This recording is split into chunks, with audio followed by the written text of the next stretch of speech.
Apart from these 7 base quantities they are 2 more units, 2 और units हैं। पहला है आपका प्लेन एंगल, इसको समझ लीजिएगा, बहुत इंपॉर्टेंट है ये, आपका मैथ्स में भी आएगा और फिजिक्स में भी बहुत यूज होगा। ओके, प्लेन एंगल, इसको हम रिप्रेजेंट करते हैं डी थीटा। थीटा से कह दीजिए, डी थीटा मतलब बहुत छोटा एंगल, डी थीटा मतलब बहुत small angle. Okay, it is defined as the ratio of the arc d s to the radius r. Okay, इसका सिंबल होता है रेडियन, रेडियन इसकी यूनिट होती है, sorry, and radian is the measure of the plane angle. NCERT में ये image given है, तो मैं आपको बहुत सिंपल तरीके से समझाने की कोशिश करता हूँ what is a plane angle. Plane angle की डेफिनेशन है कि अगर मैं कोई एक सर्किल का पार्ट ले लेता हूँ, for example it's a circle, let me draw it again. मैं आपको बहुत प्लेन लैंग्वेज में समझाने की कोशिश करता हूँ, पहले मैं इसका फॉर्मूला समझा देता हूँ, फिर इसको मैं और एलेबरेट करूँगा। मैंने एक सर्किल लिया, ओके, और यहाँ पर मैंने एक आर्क बना ली, बहुत छोटी arc. Okay, the size of this arc is very small, the size of this arc is very, तो इसको जो एंगल बना रहा है, ओके, ये रेडियस हो गया आपको सर्किल का, दिस इज आर रेडियस। ये जो एंगल बना रहा है ये थीटा एंगल है, और ये थीटा एंगल कैसा है, बहुत छोटा एंगल है, इसको मैं डी, अभी मैं थीटा लिख देता हूँ, चलिए। और इसने जो आर्क बनाई, ये जो आर्क की लेंथ है, ओके, ये जो आर्क की लेंथ है ये है आपकी एस, एस लेंथ की आर्क बनी। तो ये जो एंगल होगा थीटा को हम लिख सकते हैं, it is a called as a plane angle, क्योंकि ये सर्किल का होता है, as a plane figure, plane पे आप बना सकते हैं। तो ये होता है it is arc upon radius, it is arc upon radius. R कितनी है मेरी, एस, और रेडियस कितना है, r. Okay, so it is the definition of plane angle. Now what is given in the book, ये जब वैलिड है तो वैलिड कैसे है, तो अब क्या हुआ, ये एंगल बहुत छोटा है, अगर ये एंगल बहुत छोटा माइन्यूट एंगल है उसको हमने ले लिया डी थीटा। अगर एंगल जितना छोटा होगा उतनी छोटी क्या होगी आपकी आर्क, आर्क होगी। जितना छोटा एंगल होगा आपका, फॉर एग्जांपल एक एंगल मैंने ये लिया और ये बहुत छोटा है, तो आर्क भी बहुत छोटी बनेगी। Okay, so the arc is d s और radius will remain r, radius will remain r, radius का कोई मतलब नहीं है। तो दिस इज द, और ये जो एंगल निकल के आया इसका यूनिट होगा आपका radian, the unit is radian.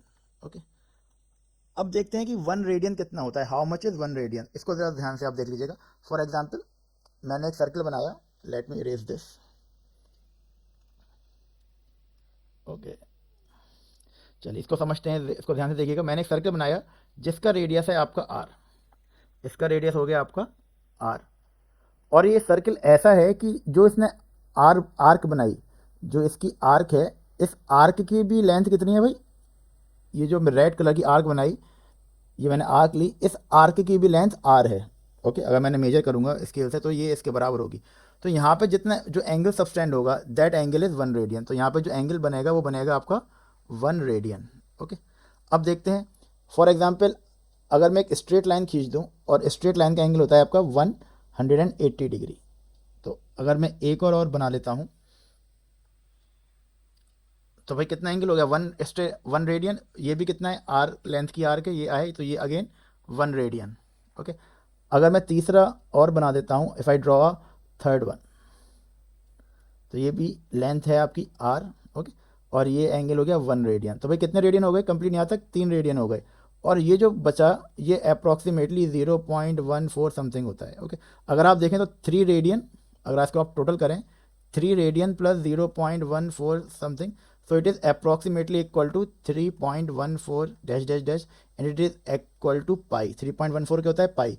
तो यानी 180 डिग्री जो एंगल होता है वो होता है पाई के बराबर। समझ आया क्यों होता है, तो ये आप पढ़ेंगे आगे, यूज़ करेंगे हम directly, why pi is equal to 180 degree, वो रेडियंस की वजह से होता है। तो रेडियंस जो मैं, तो यानी अगर पूरे सर्कल का एंगल पूछा जाए, how much is the angle of A complete circle, circle in terms of radian, degree में तो पता है 360 होता है, ठीक है। तो आपको पता है कि 180 डिग्री में पाई रेडियन के एंगल होते हैं, तो 180 डिग्री में कितना रेडियन हो गया, pi radian, pi radian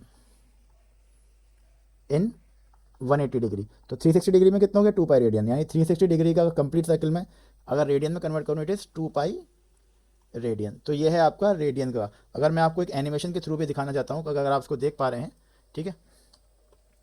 okay, how this is the pi radian, okay, this is the 2 pi radian. तो बनता कैसे है, जो मैंने बताया उसी को मैं यहाँ पे इसके थ्रू एक एलेबरेट आपको कर देता हूँ। ओके, शुरू करते हैं। ये सर्किल है, ये सर्किल का रेडियस है, so it's a complete circle and red line is the radius, r से इसको रिप्रेजेंट किया। अब क्या हुआ, इस आर्क को मैंने, जो मैंने बताया इसी लेंथ को मैंने एक आर्क के फॉर्म में कन्वर्ट कर दिया, and it is r again. तो ये भी आपका रेडियस है, तो द एंगल इज़ 1 रेडियन। ये एंगल कितना हो गया, 1 रेडियन। ये आर है, ये भी आर है, ये भी आर है। मैंने दूसरी आर्क बनाई, मैंने तीसरी आर्क बनाई, तो जो बचेगा वो थोड़ा सा आपका कंप्लीट बनेगा, और ये छोटा सा जो हिस्सा बचा, not it is become a pi radian. Okay, so this is how a radian is measured. So radian is a measurement of a plane angle. Okay.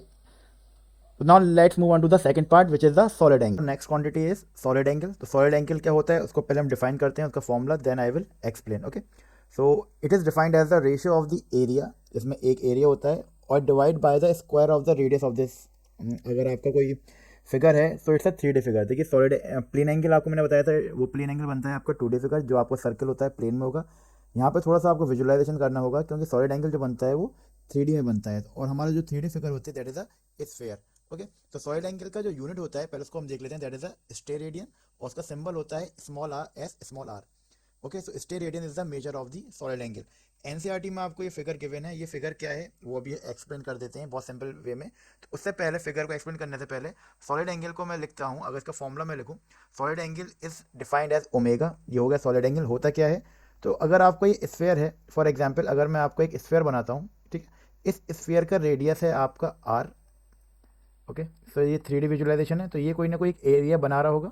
Okay, तो इतना जो एरिया होगा उसको मैंने कह दिया area. This is the area of the surface of the sphere, जो ये एंगल बना रहा होगा उसको. ओके, इसको मैंने कह दिया एरिया, और इस एरिया को मैं डिवाइड कर देता हूँ इस वाले स्फीयर के रेडियस के स्क्वायर से, divide by the square of the radius. तो ये जो एंगल बनेगा वो बनेगा आपका स्टेरेडियन में, that is called as a solid angle. Now I want to try to visualize it, और मैं बहुत सिंपल वे में आपको इसको एक्सप्लेन करने की कोशिश करता हूँ. फॉर एग्जाम्पल मेरे पास एक बलून है, और बलून मेरा मतलब जो बलून को मैं अज्यूम कर रहा हूँ वो एक स्फीयर है. वो कैसा है, वो स्फीयर है. तो इस बलून के ऊपर मैंने एक मार्किंग कर दी इस तरीके से. ठीक है, इस तरीके से मैंने एक एरिया को मार्क कर दिया, शेड कर दिया लाइक दिस. ओके, तो अब समझते हैं कि एक स्टेरेडियन में इसको हम कैसे विजुलाइज कर सकते हैं. तो ये आपका वही बलून है. ओके, तो this is the centre of this balloon. ये बलून का सेंटर हो गया.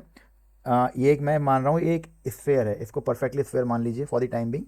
तो और ये क्या है, ये इसके रेडियसेस हैं, ये दो इसके क्या हो गए, स्फीयर के रेडियसेस हो गए. और ये वो एरिया हो गया जो ये स्फीयर जो मैंने शेड किया था, जो आप येलो एरिया देख रहे हैं, ये आपका एरिया है. फॉर एग्जाम्पल अगर मैं कह देता हूँ ये जो एरिया है ये एरिया है आर स्क्वायर, इस एरिया की जो वैल्यू है वो है आपकी आर स्क्वायर. दिस एरिया जो येलो एरिया है वो है आपका आर स्क्वायर. तो हमने पढ़ा था कि स्टेरेडियन का फॉर्मूला कि that is omega equal to area covered on the surface. तो सरफेस पे कौन सा एरिया कवर हो रहा है, ये येलो वाला, divide by the square of the radius of the sphere, यानी स्क्वायर रेडियस का स्क्वायर कर दीजिए. तो ये एरिया कितना बना, ये एरिया बना था आपका आर स्क्वायर. ओके, और नीचे भी आर स्क्वायर, तो ये कैंसिल आउट हो गई, ये आपका आ गया 1. तो यानी आपका जो एंगल बना वो बना 1 steradian. Okay, this solid angle, ये जो एंगल बना इट इज़ द 1 स्टेरेडियन. आप इस तरीके से इसको 1 स्टेरेडियन को विजुलाइज कर सकते हैं. सो इट्स अ सॉलिड एंगल. अगर मैं इसको और जनरल वे में आपको सिखाने की बताने की कोशिश करूं, अगर मेरे पास एक स्फीयर है, ओके, और स्फीयर का अगर पूरे स्फीयर में कितना एंगल बनता है स्टेरेडियन में, अगर क्वेश्चन ये मैं पूछता हूँ कि ये तो एक छोटा सा पार्ट था, मैंने आपको एक पार्ट दे दिया है, अगर मैं पूछता हूँ कि पूरे स्फीयर में how much will be the angle, how much will be the solid angle of A solid sphere, तो आप क्या करेंगे, आप इस स्फीयर का टोटल सरफेस एरिया निकाल लेंगे, जो आपने क्लास 10 में पढ़ा है, जो आपको पता है total surface area of a sphere is 4 pi r square. अगर इस स्फीयर का रेडियस कितना है भाई, आर, इस स्फीयर का रेडियस कितना है, आर. ओके, नाउ स्टेरेडियन की डेफिनेशन कहती है कि it is the omega will be equal to total area covered upon the square of the radius. और टोटल एरिया कवर्ड कितना है भाई, 4 pi r square divided by r square. तो r square से आर स्क्वायर कैंसिल हो गया, तो आपका जो ओमेगा आया वो आया 4 पाई स्टेरेडियन. तो यानी 4 pi steradian is the solid angle of a entire sphere. जो पूरा स्फीयर बना रहा होगा सेंटर पर वो 4 पाई स्टेरेडियन बना रहा होगा. ओके, और द लास्ट पॉइंट जो मैं आपको बताना चाह रहा था, that both radian and steradian are dimensionless quantities, यानी इनका कोई डायमेंशन नहीं होता, इसका both are just a numbers. ठीक है, जैसे 4 पाई कोई एक नंबर है, कोई इसका डायमेंशन नहीं है. Okay, so that is all about plane angle and solid angle. If you have any queries you can just put the comment. आप कमेंट कर सकते हैं. अगर वीडियो अच्छा लगा हो तो लाइक ज़रूर करिएगा. Thanks for watching.